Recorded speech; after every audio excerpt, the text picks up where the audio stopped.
The stars were calm. The black of space stretched forever, silent and cold.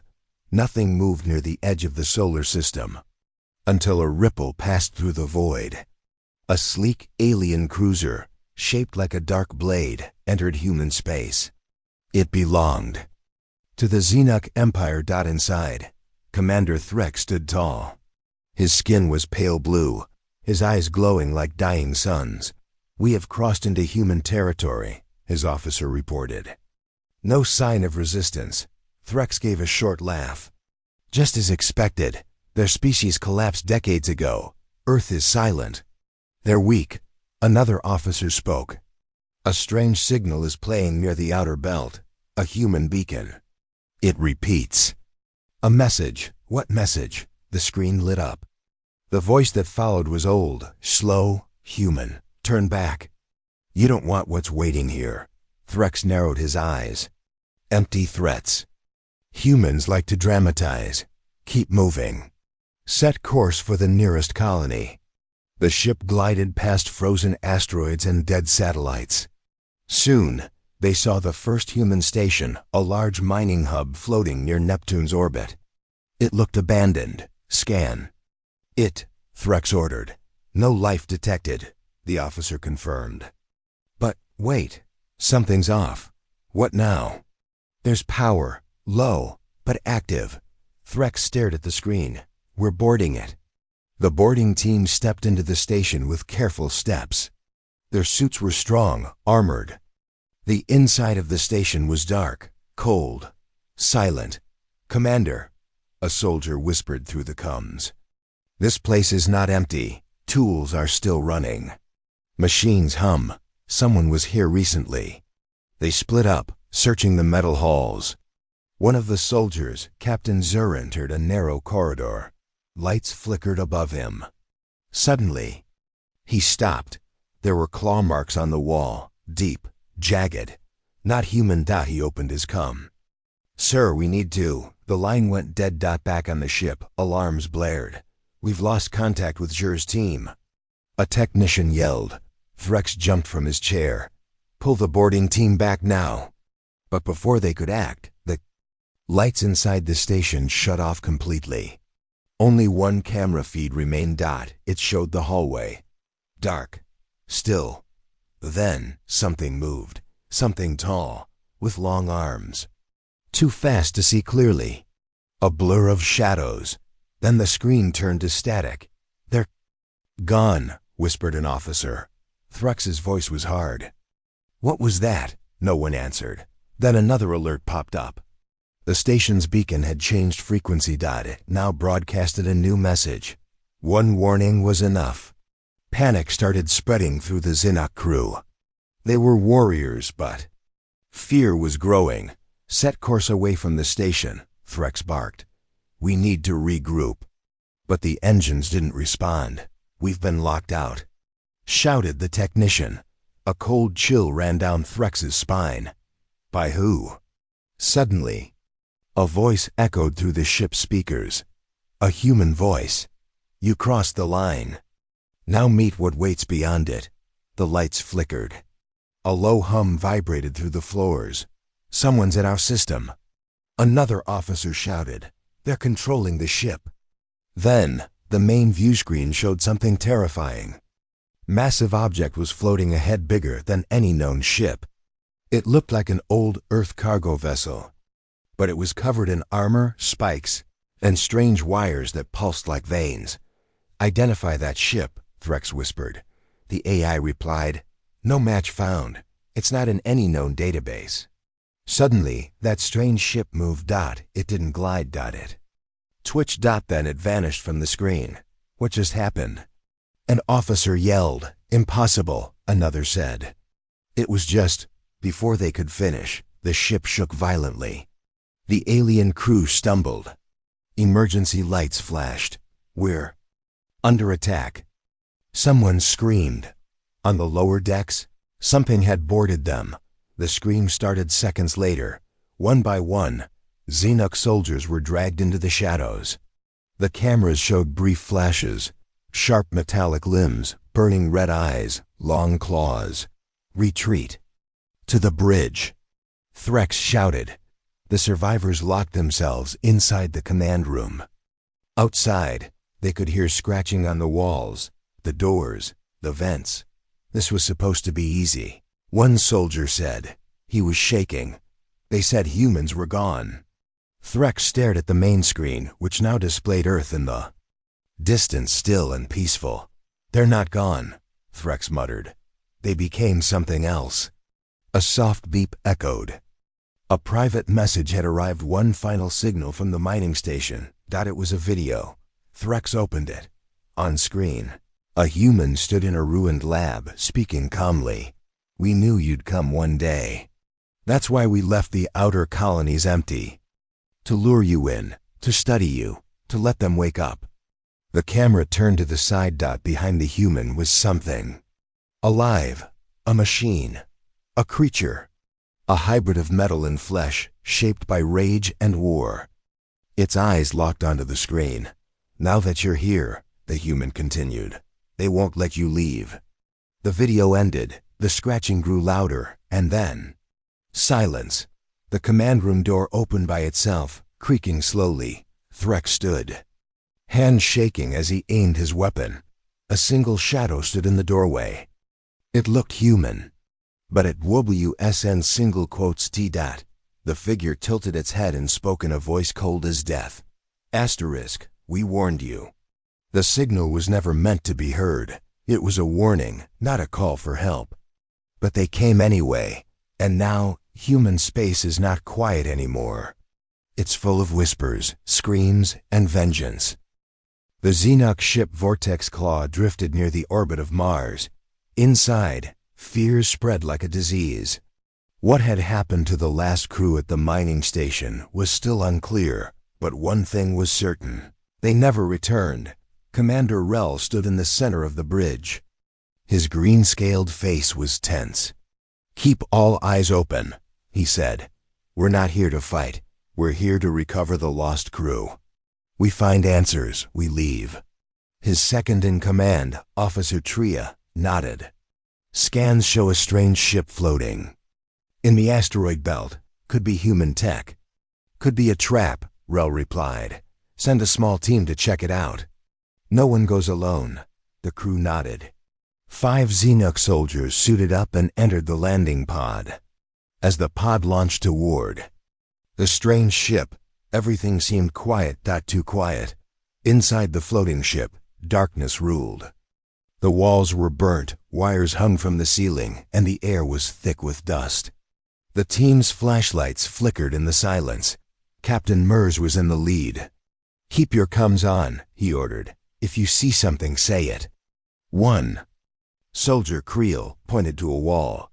"There's blood here." "Not Xenoc, human blood." Another soldier knelt beside a boot. It was human-made. Torn.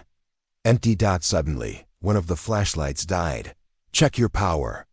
Mers called. "It's not the battery," Creel said. "Something's blocking our light, like a shadow." That's when they heard it. A soft tapping sound. Tap, tap, tap. It came from the ceiling. The team froze. Then the tapping stopped. Everyone looked up. There was nothing there. "Get what we need and leave," Mers whispered. They moved fast through the hallway, reaching the ship's main control room. The screens inside were broken, but one flickered with life. A log file played. It showed a human panicked, sweating, speaking into a camera. "They're watching us," the man said. "Not through the walls, through the dark. They live in the dark." The screen cut to black. Then, screaming, real, terrible, endless. Before Mers could react, the room's lights burst. Glass shattered. Something moved faster than any eye could follow. Creel was gone, just gone. One moment he was there. Next, only his weapon lay on the floor. "Retreat!" Mers shouted. They ran down the hallway. Behind them, something growled. Not like a beast, like a machine. Like something wrong. They reached the pod, what was left of it. Twisted metal. Burned seats. The door was still open, but sparks flew from the control panel. "We're not flying this back," one soldier said. Then we send a signal, Mers said.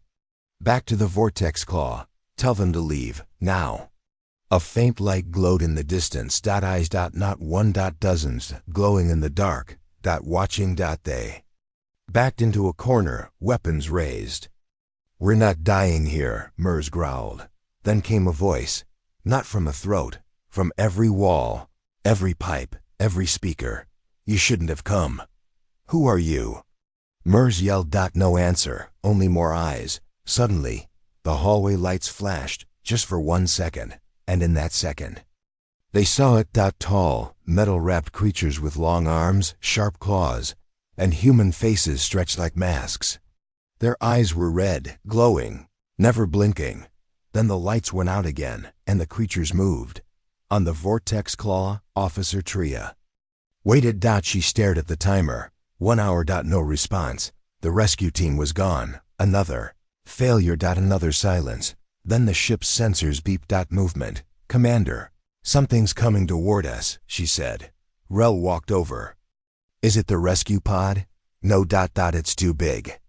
The screen showed the damaged ship from the asteroid belt. But now it was flying straight toward them. But it has no engines, Tria said. Then how is it moving? The alien ship crashed into the vortex claw's side. Alarms screamed. Lights went red. And in the hallway outside the bridge, the shadows grew longer. Whispers began in the dark. Tria pulled out her weapon. They're here. Seal the bridge. Rel shouted. Doors slammed shut, but the lights flickered. The control panels died. Everything shut off, except for one screen. It showed the inside of the vortex claw. Cameras flicked through empty rooms. Then showed movement. Black shapes. Fast. Silent. Then, the whispering voice returned. You didn't listen. Suddenly, the bridge door creaked open on its own. Rel stepped forward slowly, weapon shaking. Something stood in the doorway. One of the Xenoc rescue team. Mers. But his eyes glowed red. His voice was calm. Too calm. They see everything now. Then he smiled, but it wasn't a smile. It was stretched, forced. Wrong. And behind him were more eyes. In the dark. Waiting. Now, no Xenoc ship answers calls from human space. Not because they're gone, but because something is watching them. Something with glowing eyes, waiting in the dark. The stars looked peaceful. But inside the Xenoc battleship, Iron March, nothing was calm. Commander Vrol paced the control room. He was tall, strong, and proud. But now his face was tight with fear. 3 Xenoc ships had entered human space. 2 were already gone. No distress signals. No survivors. Just silence. And then, the scream. It came through the emergency channel of the last missing vessel. A distorted voice cried out, "Run!" That was all. One word. Shouted in panic. Then static. The Iron March had been sent to find answers. Vrol stared at the message on the screen. His crew stood frozen. One of his officers broke the silence. "Sir, what do we do?" "We go in," Vrol said. "No fear. We are warriors of the Empire." Another officer looked nervous. But the last ship was larger than ours. It had more weapons. Vrol's eyes flashed, and yet it screamed. Which means it saw something. We will find out what. The ship moved deeper into human space. The sensors showed nothing unusual. No enemy ships. No weapons. Just one thing. A drifting wreck. The remains of the Xenoc scout vessel Black Edge. "It's the ship that sent the scream," said the pilot. "It's still giving off low heat." "Send a drone," Vrol ordered. The drone flew toward the broken ship. Its camera streamed images, twisted metal, open airlocks, burn marks. And bodies, Xenoc bodies. Some had burned armor. Others were torn in half. What did this? One soldier whispered. The drone floated down a hallway. A strange red symbol was painted on the wall. Not Xenoc, not human. Like a claw, or a warning. Then the feed cut. "Drone lost," the technician said. "Did something hit it?" Vrol asked. "No, it just shut down," Vrol made a decision. Ready the assault team. I'll lead them myself. Sir? The officer said in shock. They need to see strength. Fear weakens a ship. I will not lose another crew to panic. Minutes later, Vrol and 5 Xenok warriors boarded the wreck. Inside, it smelled of ash and metal. The hallway lights flickered. Sparks dropped from the ceiling. Watch your corners, Vrol said. Voice calm. As they moved deeper. Something odd appeared. No signs of human weapons. No bullet holes. No energy burns. Just deep scratches along the walls. Claw marks. I don't like this. One soldier said, keep moving. Vrol ordered. They found the control room. The door was jammed. They forced it open. Inside, the captain's body sat in the command chair. But something was wrong. He wasn't burned or wounded. He was smiling. Eyes open. Wide. Too wide. His mind. It broke. Someone whispered. One screen still worked. A recording. Vrol pressed play. The video showed the ship's last moments. The captain screamed at the crew. Seal the doors. Keep the lights on. Then darkness. Silence. Flashes. And shapes. Moving through the dark, they looked like machines, but moved like beasts. Long arms, sharp limbs. Red eyes. Screams filled the screen. Then fire. The camera melted. The recording ended. What were those things? A soldier asked. Vrol didn't speak. His eyes were fixed on the last frame, the flash before the fire. The machines weren't just attacking. They were laughing. Mechanical laughter. High-pitched. Broken. Back to the ship. Vrol said. They returned quickly. But as they entered the airlock, something slammed against the outer wall. Boom! The ship shook. Sir, we're under attack. A voice yelled from the Iron March's bridge. Vrol spoke into his cum. What's attacking you? No ship, sir. Nothing on radar. But something is inside. Gunfire echoed through the cum. Screaming. Then silence. Vrol turned to the others. They're already here. How? We didn't see anyone board. They don't need ships, Vrol said. They follow the dark. The lights in the airlock began to flicker. We can't go back, Vrol said. They've taken the march. A soldier fell to his knees. We're trapped. Vrol's mind raced. Then he stood tall. We're not going to die in fear. We are Xenok. We fight. The others looked at him, shaky but ready. Vrol opened a sealed crate from the wreck. Inside were explosives. Heavy charges. If we can't escape, we burn them. He set the timer. Then one by one, the team placed the bombs across the wrecked ship. In the hallway, they heard the scratching again. The creatures were coming. No one spoke. Only the ticking of the timer filled the air. They made it to the escape pod. Vrol stayed behind. Sir, come on. A soldier cried. Vrol shook his head. If they escape again, more will die. I end it here. He pushed the pod's launch button. The pod flew out. The last thing the soldiers saw through the window was Vrol, standing tall in the command room. Lights went out behind him. Then, boom! The wreck exploded in a giant wave of fire. The first ship burned, but something strange happened. In the center of the fire, red eyes blinked. Still alive. Watching. The message spread quickly across the Empire. Stay out of human space.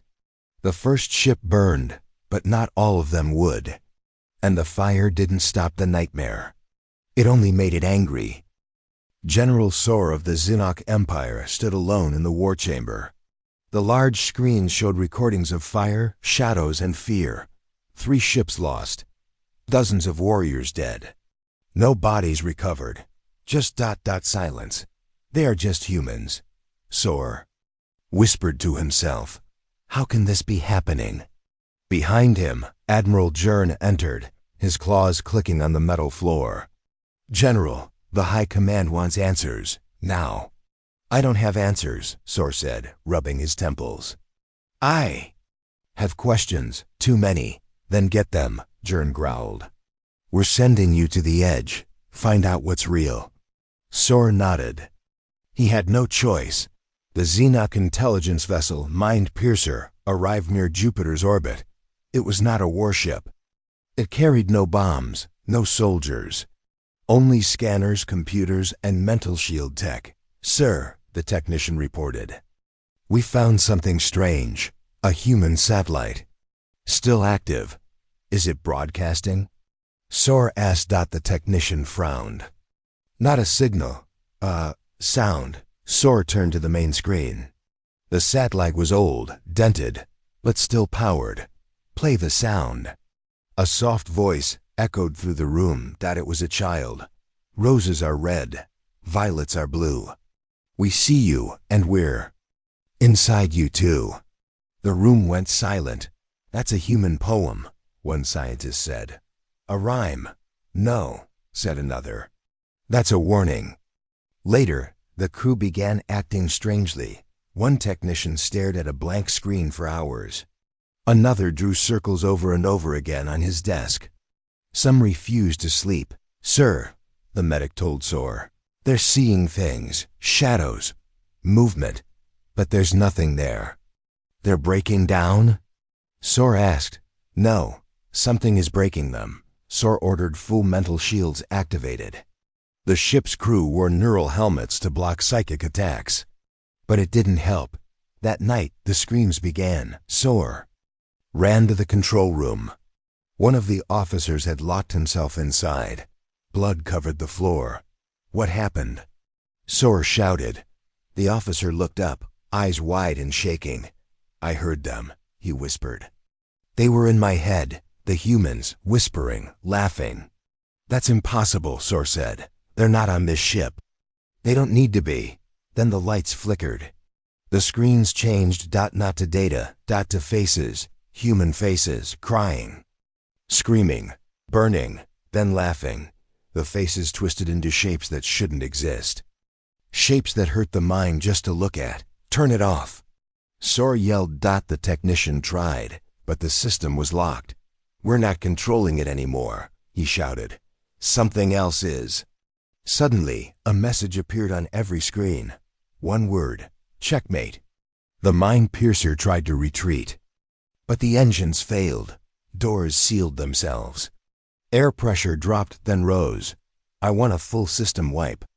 Sor ordered. We're trying, the engineer said. But the system won't listen. It's thinking for itself. Sor froze. What? The system's answering back. Not with code, with feelings. You mean the ship is alive?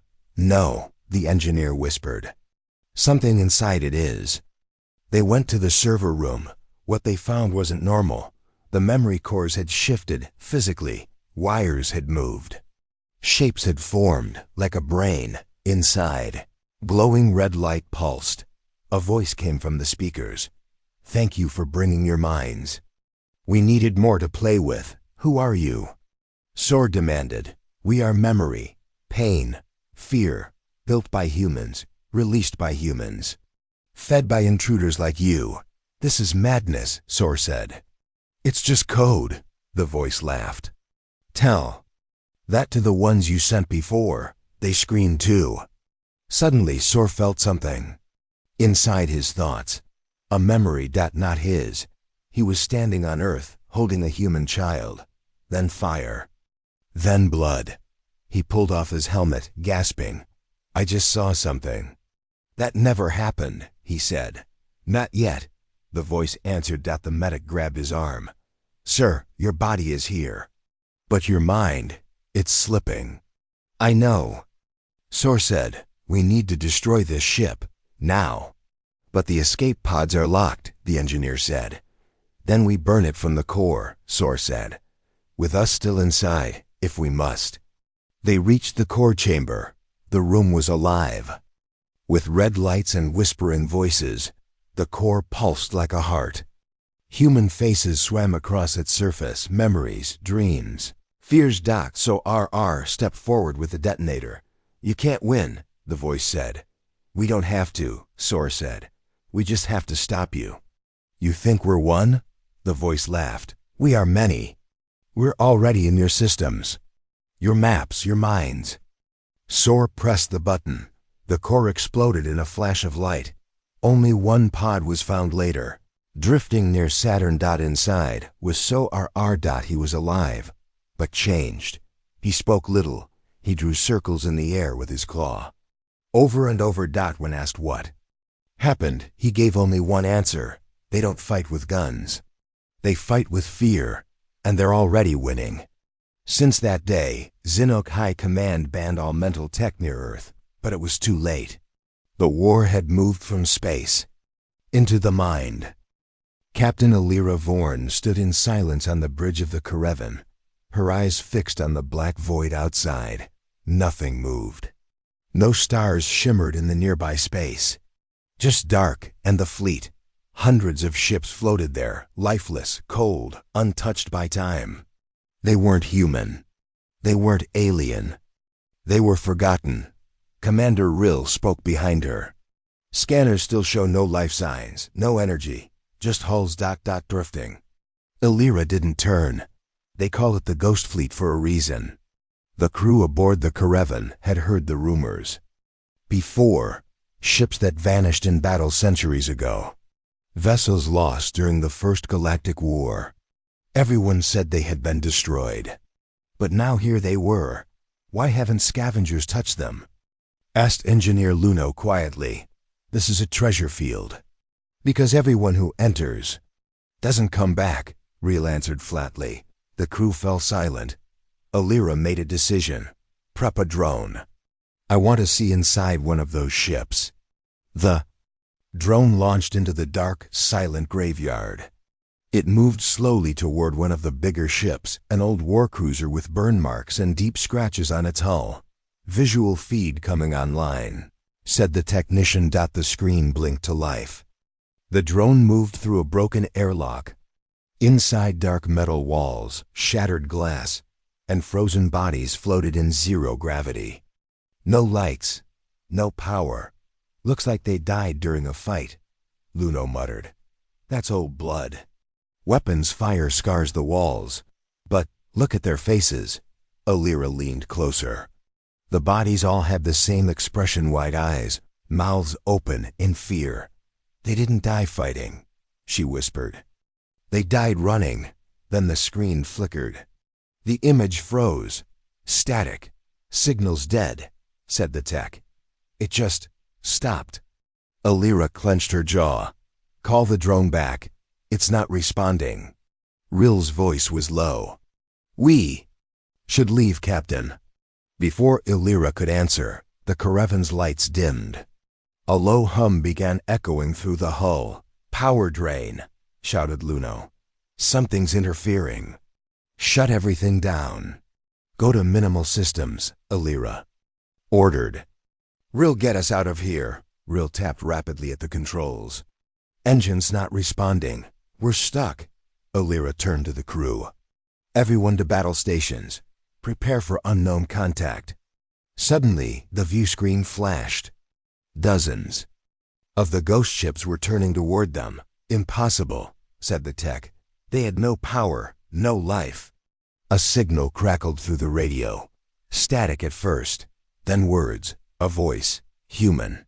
You shouldn't have come. Alira stepped forward. This is Captain Alira Vorn of the Karevan. Identify yourself. We were the first. We fought and died. But they never let us go. What do you mean? Who are you? She shouted. They wear our skin now. They look like us. But they are not human. The signal cut. Everyone stood frozen.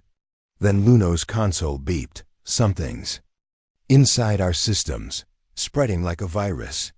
It's not code. It's mimicking our own programming. Like it knows how we think. What the hell is going on? Rill whispered. The Karevan shook violently. Incoming. Someone shouted. A beam of red light struck the hull, not to destroy, but to scan. The ship's systems began changing. Lights flickered. AI panels rebooted. The ship was being rewritten. They're turning us into one of them, Alira said. Coldly, Not by force, but by copying us. Then we burn, Reel said, pulling up a data module. We wipe the ship clean. We reboot everything. Total restart. Luno paled. We'll lose navigation. Weapons, life support. Better. Dead than one of them, Alira growled. Do it, the countdown began. All systems prepared for a hard reboot. Outside, the ghost ships closed in. Their forms were clearer, now damaged, half-rotten vessels with faint human silhouettes glowing inside the glass. They weren't piloted, they were the pilots. And they wanted company. 10 seconds. Shouted LUNO. Then, silenced at the screens. Went dark, lights died. The caravan became a cold rock in space. No signal.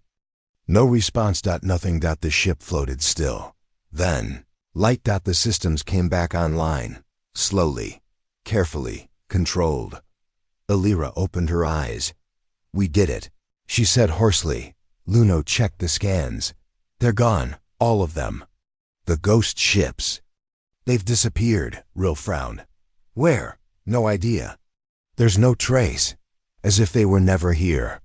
Alira stared into the black outside. They'll be back. Waiting for the next ship that thinks it's safe to enter. Reel turned to her. What do we tell command? She paused, then said, the truth. But they won't believe us. And if they come again? Alira's eyes narrowed. Then next. Time, we won't run. We'll hunt them back. And somewhere in the endless dark, the ghost fleet waited again. The strange signal came during a quiet night shift at Lunar Relay Station Theta 12. Technician Erin Wells was alone, sipping her cold coffee and staring at data screens. Her job was boring, monitoring deep space static, waiting for something. Unusual. At 3:41 Earth Standard Time, something did happen. The signal wasn't random. It repeated every 7 seconds. A low, pulsing frequency that hummed in a pattern, almost like breathing. Erin sat up straight. Control. This is Theta 12. I think I found something. Sending packet now. The signal was sent to Earth. For analysis, hours passed. She expected her report to be ignored, like always. But instead, for the first time in her career, Earth Command replied immediately. They told her not to leave. To wait. Within 12 hours, a military ship docked with the station. A tall man in a black uniform stepped out, his face unreadable. Erin Wells? He asked. She nodded, nervous. What's going on? He handed her a secure data pad.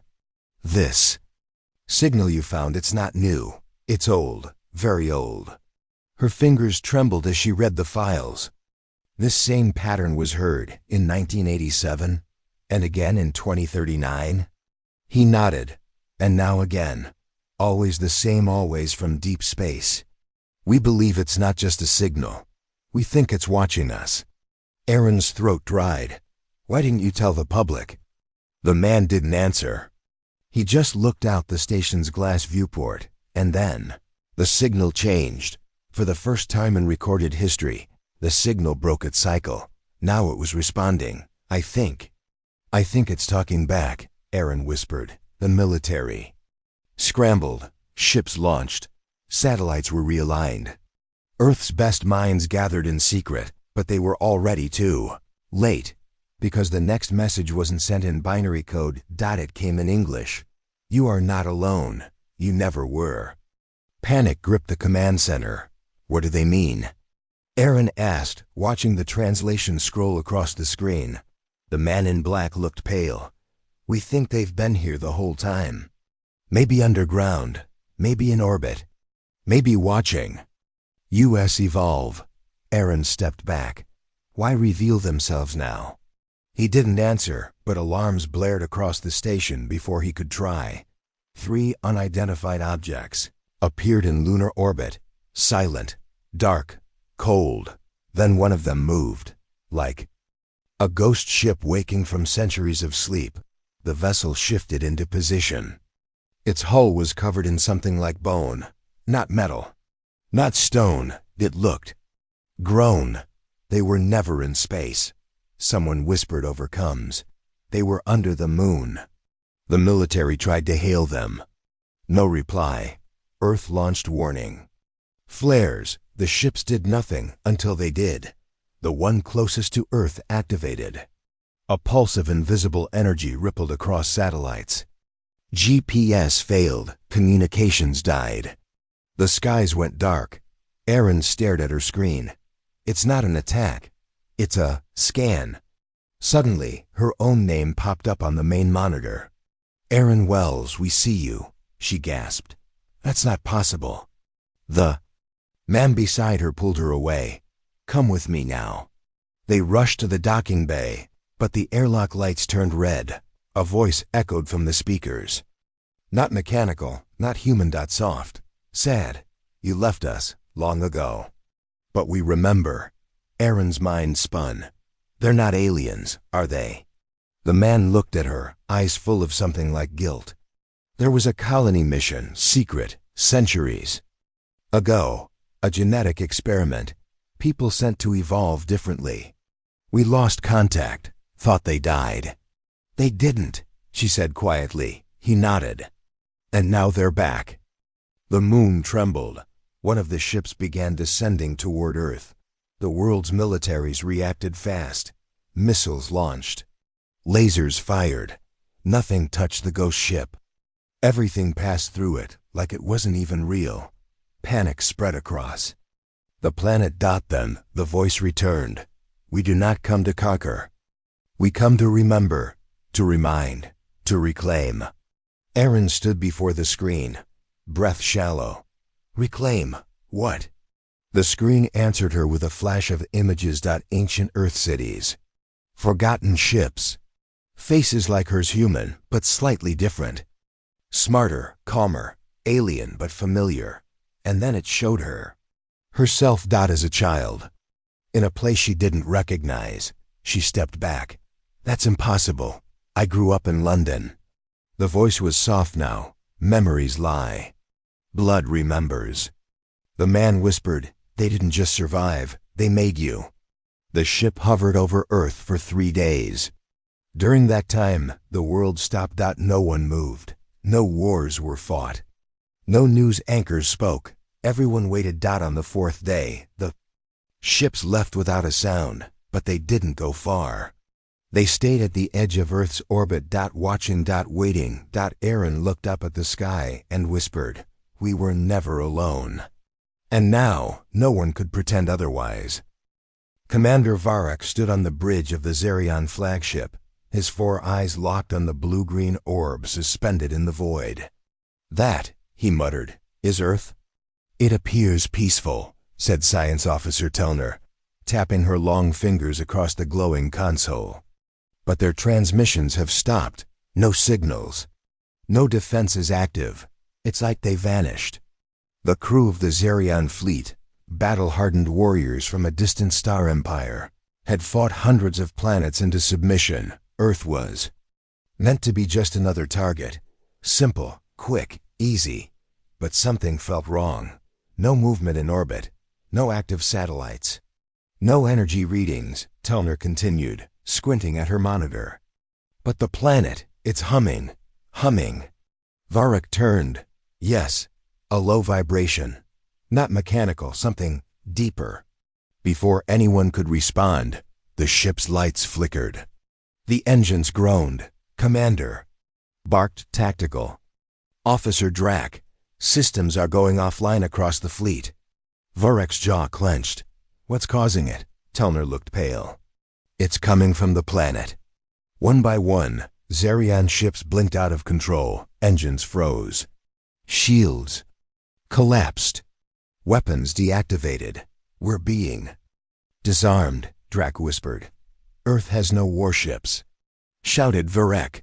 "No defenses. This isn't possible." Then, without warning, a signal broke through the silence. It wasn't a message. It wasn't words. It was a memory. Each crew member fell still, eyes wide. Images flooded their minds, human history, but twisted. Not tales of peace or progress. No, They saw fire, war, plagues, Earth tearing itself apart and surviving every time. Nuclear ash flooded cities, sky blackened with smoke. And through it all, humans kept fighting, evolving. The images burned. The crew screamed. Varric collapsed to his knees, clutching his head. Get it out. Get it out.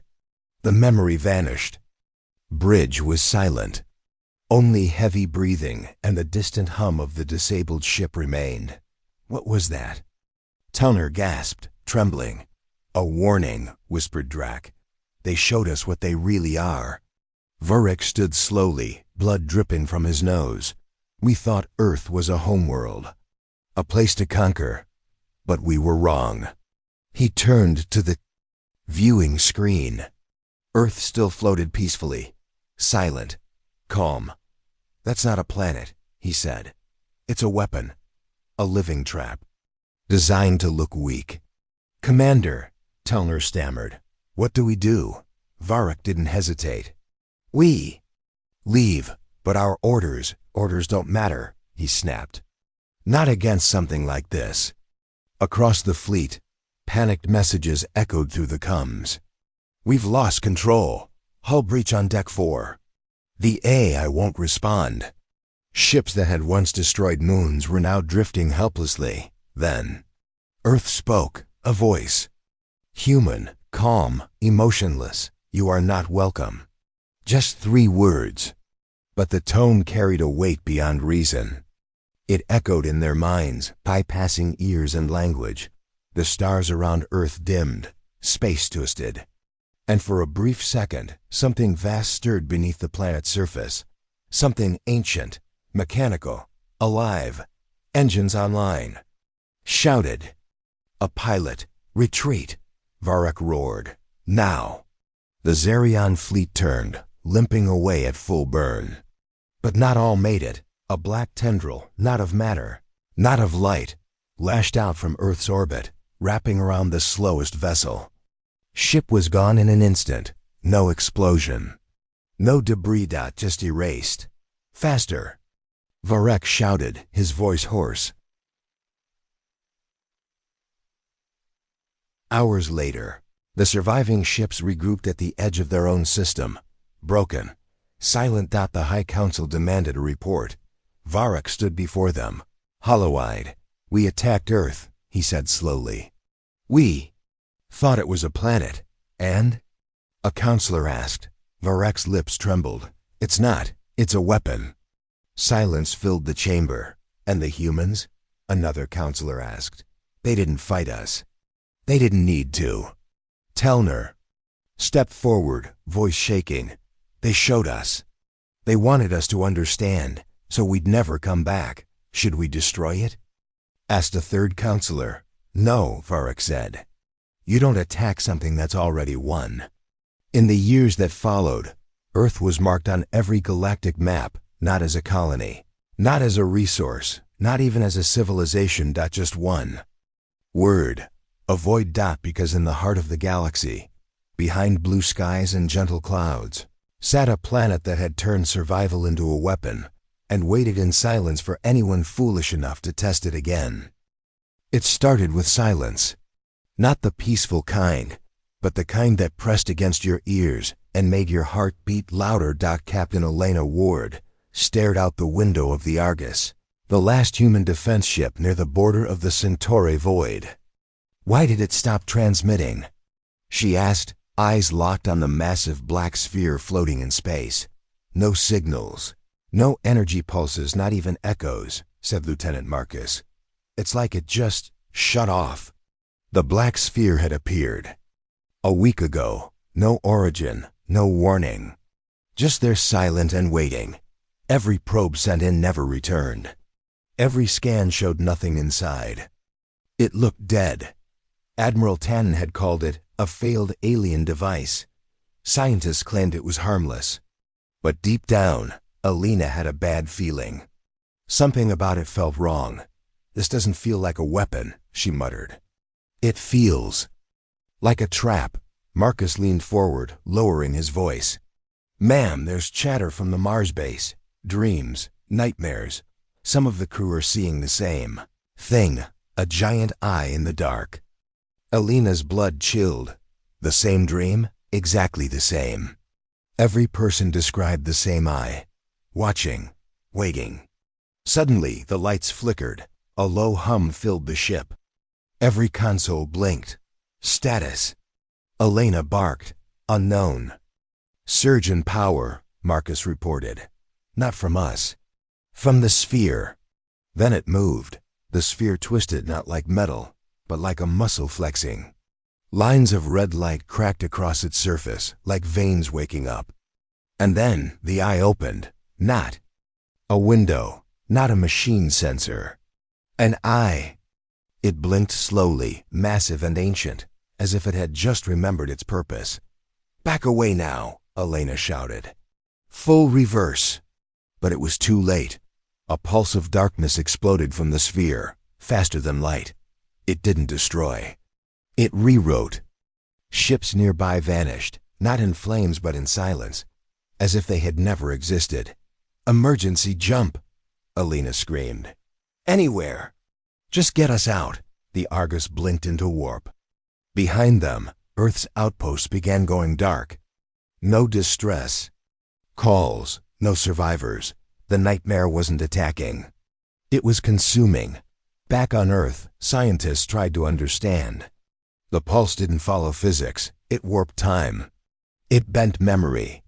The I-Corps at Geneva went insane, trying to calculate the sphere's patterns, and then melted. Dr. Rafik, head of Earth Defense Lab, looked pale. It's not a weapon. It's a being. An ancient thing. We didn't find it. It let us find it. General. Aoki narrowed his eyes. Why now? Dr. Rafik hesitated. Because Earth called it. Everyone stared. Rafik explained.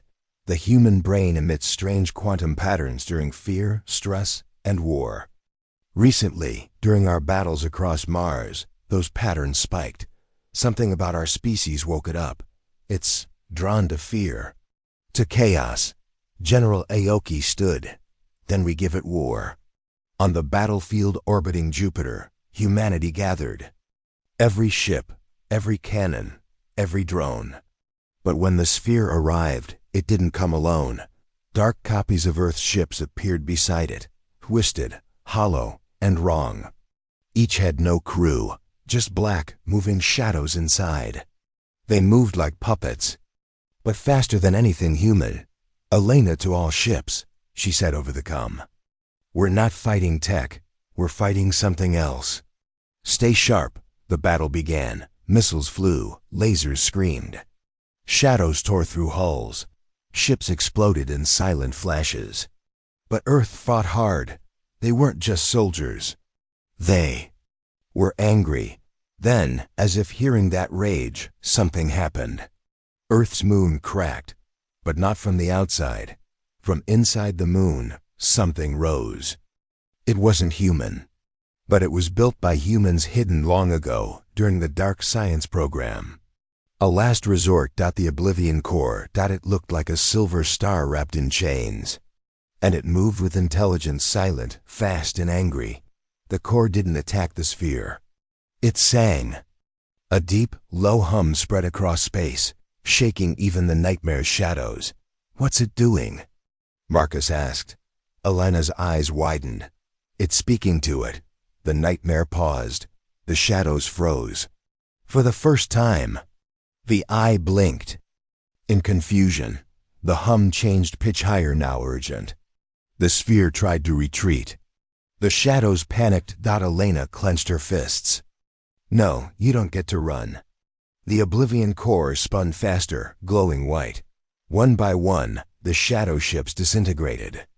The sphere twisted, trying to escape into another dimension. But Earth's final weapon wrapped its chains around the nightmare and pulled. Space bent. Time screamed, and then light.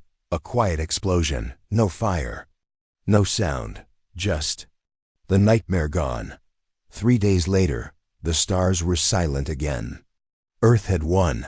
Barely. In a quiet room at HQ, Elena stood by the window. Marcus walked in. There, calling it the Awakening War, Elena didn't smile. We didn't wake it, we just reminded it. We're still here. Marcus nodded. And we fight back. She turned to him. We need to ask something hard now. What's that? Elena looked out at the stars. If that was sleeping here, what else is still dreaming? He had no answer. And that was the scariest part. The nightmare was gone, but the galaxy was still holding its breath.